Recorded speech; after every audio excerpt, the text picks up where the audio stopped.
I definitely believe that AI influencers are going to be much, much bigger as we go forward. And I don't we've seen it starts, as you mentioned, it starts in the carnal area usually first. So you see hot girls as AI influencers, but and they're doing OnlyFans stuff and things like that. Um, but what I think will be really interesting, I've wanted in several of the businesses, one or two that I'm the face of. I don't really want to be the face of the business for lots of reasons that we talk about in having an exitable company. You don't want to have a personality brand. You want to have a brand that has a method, or the brand itself. Hey, everybody. Welcome to another episode of Business Lunch with your hosts, Ryan Dice and me, Roland Frazier. Wonderful to see you guys. Ryan, wonderful to see you hanging out at the beach house, all casualed out. I love it. So cash, on location, on vacation, as I like to say, because it kind of rhymes. That's why I like to say it. It's fun to say. I like it. It could catch on. Yeah.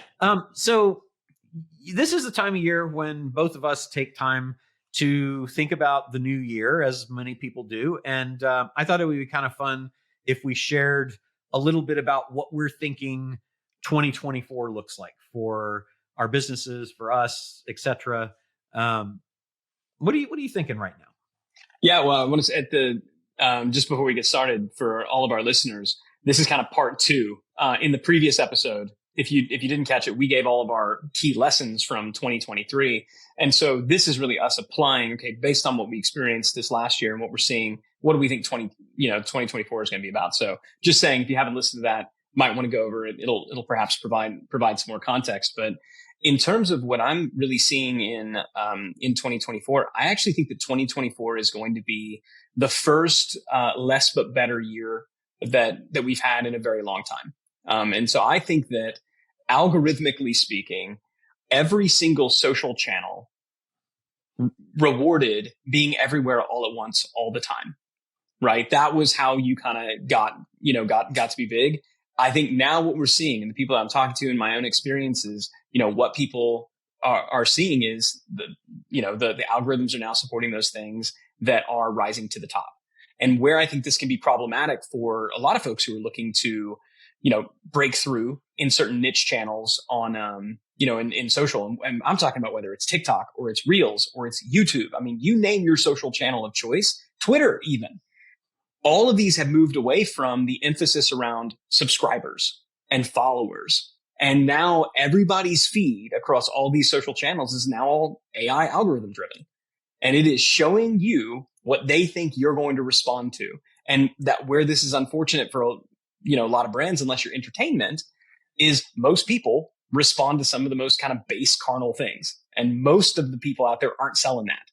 And so I think that the way to win in social and all the different, these different channels, email is going to be the same way too, for what it's worth, is to have less but better, to be in a position where the content, what you're putting out there, you personally or your brand, it needs to be missed when it's gone. Your goal for the next year should be to be missed when you're not there, so people are seeking you out, because to be everywhere all at once, I think, is going to be more than most people are willing and able to do. So that's kind of, and we can get into the implications about how I think that affects content strategies and ad, media buying strategies and things like that. But I do believe, algorithmically speaking, we're already starting to see it. The better stuff is rising to the top. The all the time stuff is just never getting the time of day. That's really cool. I think it's interesting.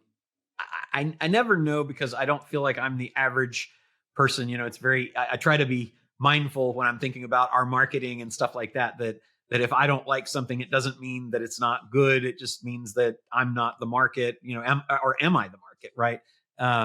But I know that there are people who have valuable things to offer who I see constantly so much that I get tired of it and I unfollow them.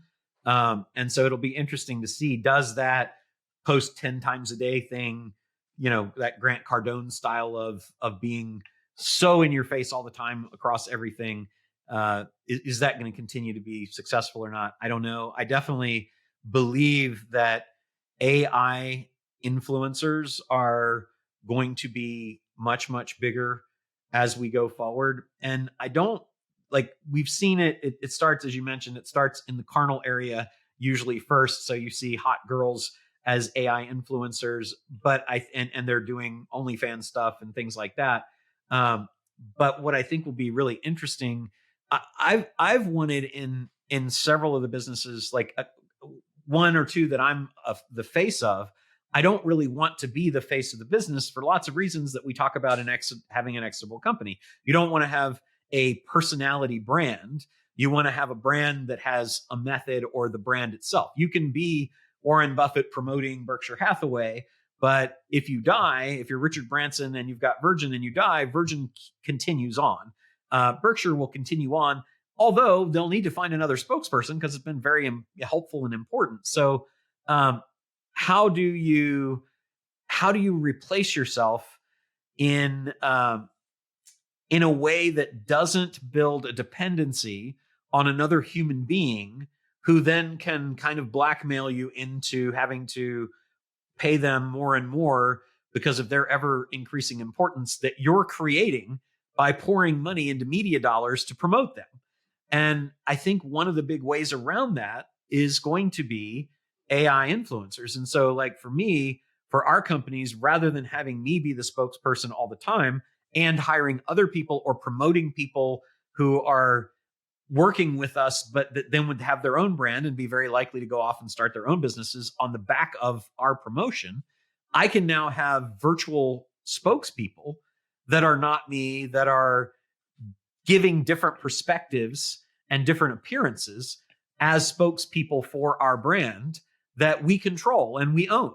And I think that's going to be an amazing change that comes across. Because if you have, like, you've been able to have the Aflac duck, right? Or the gecko for Geico. And those have been cool as kind of animated mascot type things. And I think you're going to have now animated mascot people that look and seem real and that develop followings but aren't real, but they're owned by the brand, which can increase the value of the brand. And so I plan to lean into that. And I think that's a really exciting area for 24 and beyond. Yeah, see, I take the and it's I think it's going to be one of the extremes, and I think what's going to work are the extremes.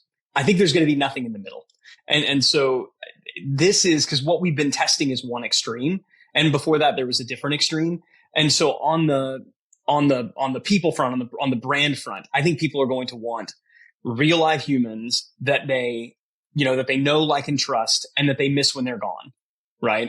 And then I think that there's going to be people who are always there and they're like entertainers, but there's so few of those, right? I mean, so we talk about the Grant. I think Grant will still be Grant, and Grant's strategy will continue to work for Grant as long as it's Grant, and like Alex, like Hormozy, like that strategy will work as long as it is him. I think the opportunity for more people to achieve those results, executing that same strategy, that window, I'm not saying it's closed, but it's a crack.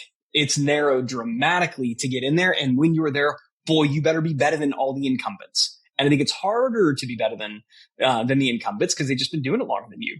They're just better at it than you are. There's a reason they did it before.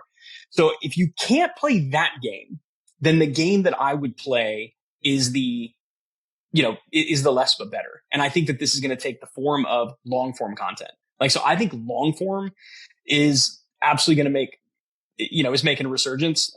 Books have always mattered. I mean, the book is the ultimate long form, but we're seeing, for example, on YouTube, it used to be, you want to kind of be in the 10 to 20 minute range. Now it's either a short or it might as well be an hour to an hour and a half, and kind of these like little, for a lot of the business content type stuff. The answer is always as long as it needs to be, but the reality is like 10 to 20 minutes isn't very long to teach them where they're like, oh, I'm really glad I did that. So it seems like people are wanting the short, like give me the quick dopamine hit, or that I want to go in deep. And I just think that trend is going to play out across all the different channels. I think you got to decide which game you're going to play, because trying to play both games, I think, is going to become problematic. You and I started a business called AIFI My Business with a AI agent that makes sales calls. Also, will handle customer service, but it interacts with people via phone, makes calls to however many people you load up into the dialer, and then sets appointments. It will sell things. It will kind of do anything that you want it to do in terms of having conversations with people, handling objections, all of that kind of stuff. Text them links to buy, text them links to set up appointments, all that kind of stuff. I think that's different from what we like to normally do, which is to go into already profitable businesses. Um, why would you say we started that business? Like, why did we agree to kind of go against what we normally do and say we're gonna do this one from the get go, and have a pretty significant investment to make it go as well? I mean, so I know the thought process I went through is this is something that we wish we had for ourselves. And so if we do this startup and it doesn't work out as a standalone company, we'll be glad that we at least have this core capability Yeah, within. So I mean, it's a valuable byproduct. If it can spin out and exist as a separate company, which we obviously believe that it can, then great. But the quote unquote startup risk was fairly low because there was value in just having it as an internal service based asset. yeah, And I do think, more companies today are beginning to realize that, wow, we can be our own little mini holdco. And you're starting to see this, kind of holding companies became a bit of a trend. You had a lot of people on Twitter talking about holding companies. You and I have been talking about that forever. You've been talking about it for even longer. You brought that concept to me over a decade ago.